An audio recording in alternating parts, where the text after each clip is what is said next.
Soit avec vous. Et avec votre esprit. Évangile de Jésus-Christ selon saint Luc. Gloire à toi, Seigneur.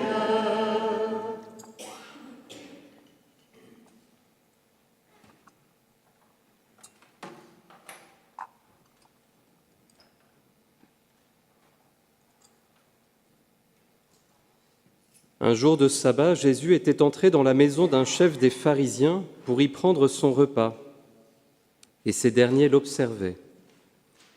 Jésus dit une parabole aux invités lorsqu'il remarqua comment ils choisissaient les premières places. Et il leur dit : « Quand quelqu'un t'invite à des noces, ne va pas t'installer à la première place, de peur qu'il ait invité un autre plus considéré que toi. Alors celui qui vous a invité, toi et lui, viendra te dire : cède-lui ta place. Et à ce moment, tu iras, plein de honte, prendre la dernière place. Au contraire, quand tu es invité, va te mettre à la dernière place. Alors quand viendra celui qui t'a invité, il te dira : mon ami, avance plus haut. Et ce sera pour toi un honneur aux yeux de tous ceux qui seront à la table avec toi. En effet, quiconque s'élève sera abaissé, et qui s'abaisse sera élevé. Jésus disait aussi à celui qui l'avait invité : quand tu donnes un déjeuner ou un dîner, n'invite pas tes amis, ni tes frères, ni tes parents, ni de riches voisins. Sinon, eux aussi te rendraient l'invitation et ce serait pour toi un don en retour. Au contraire, quand tu donnes une réception, invite des pauvres, des estropiés, des boiteux, des aveugles. Heureux seras-tu, parce qu'ils n'ont rien à te donner en retour. Cela te sera rendu à la résurrection des justes. Acclamons la parole de Dieu. Louange à toi, Seigneur Jésus.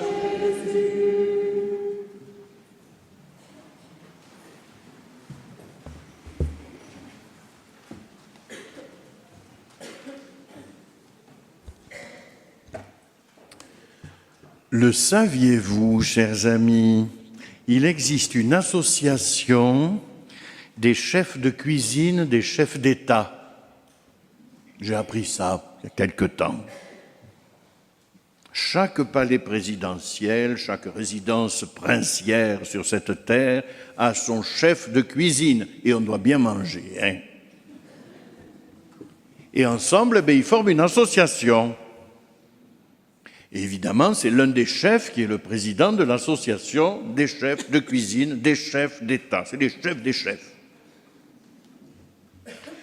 Un jour, l'archevêque de Monaco, c'est lui qui m'a raconté ça.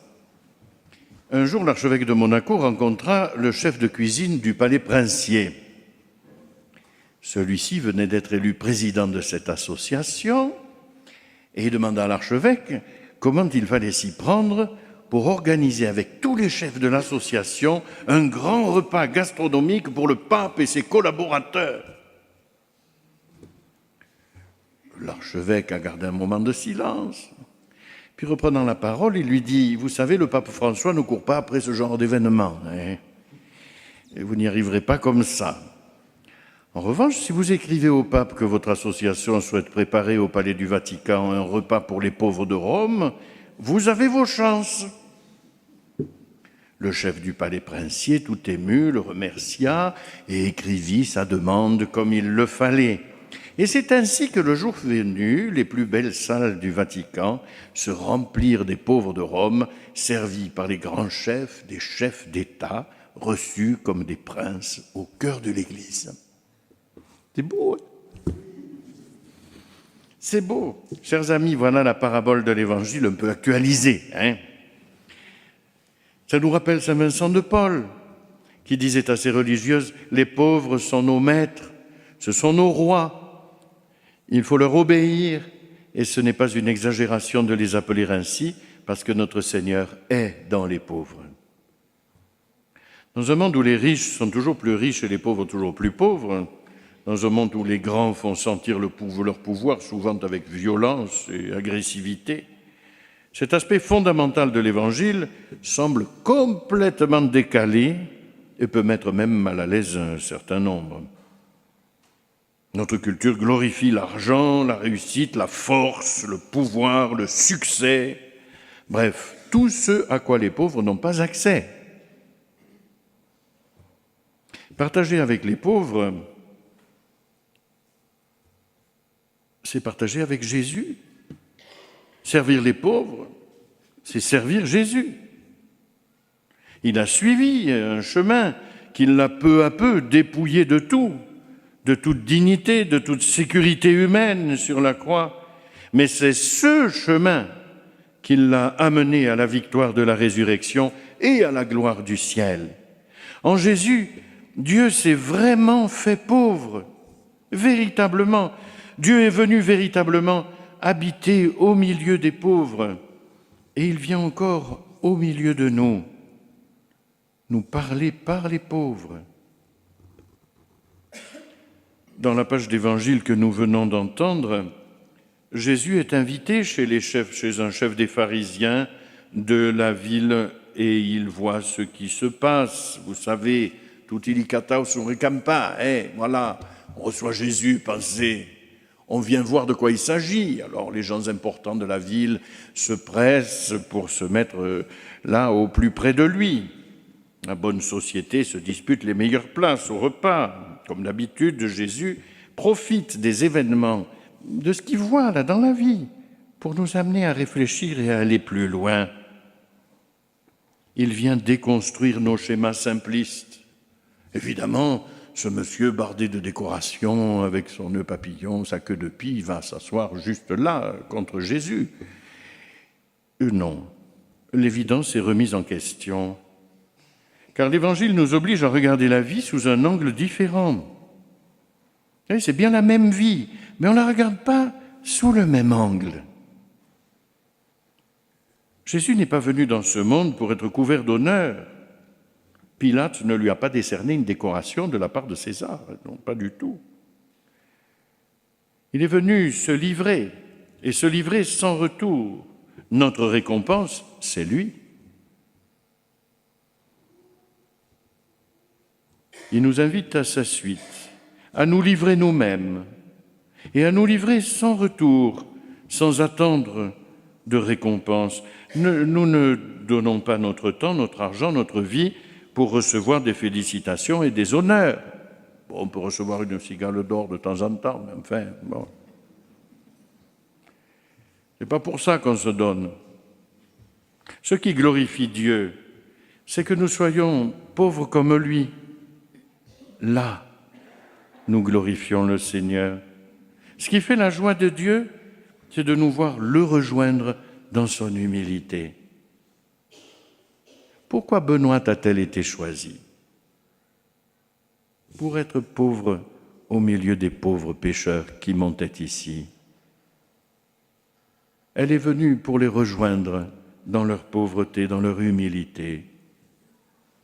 Et les voilà qui, à genoux, viennent confesser leurs péchés.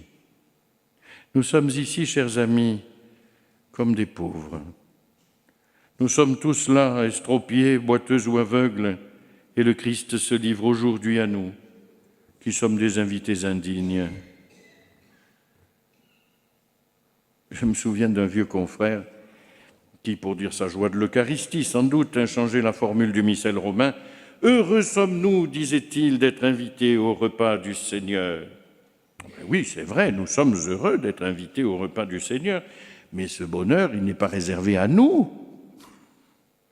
On n'est pas un happy few, là, une petite tribu qui se dit « Oh là là, qu'est-ce qu'on est heureux les autres hein. Oh, oh. » Mais non, tous sont invités à ce repas de noces. Heureux les invités au repas du Seigneur, c'est tout le monde. Tout le monde est invité sans exception. Mais le bonheur d'être invité ne nous vaut pas automatiquement de nous asseoir au premier rang des invités, mais comme Jésus, de prendre la dernière place, la plus humble, celle du serviteur, qui n'a pour joie que de se donner sans réserve aux plus pauvres. Vous savez, c'est la différence entre une procession et un cortège. Vous connaissez, non? Comme on va voir beaucoup de cortèges là au mois de septembre, ça peut être intéressant. Dans un cortège, vous avez le président du syndicat, du parti politique, il est devant, il tient la bannière là où il y a écrit « on veut des sous ». Il est devant, il ouvre le bal. Dans une procession, le prêtre, il est toujours le dernier, ou l'évêque. Voilà. C'est pas pour faire joli, c'est pour bien dire qu'il prend la place de Jésus, celui qui est à la dernière place. Voilà, chers amis, il n'y a pas de bonheur véritable sans humilité véritable. Sinon, c'est des faux bonheurs. Il est bon d'aimer et de servir en toutes choses. Tous les saints en ont témoigné. C'est une phrase de saint Ignace de Loyola. En todo amar y servir.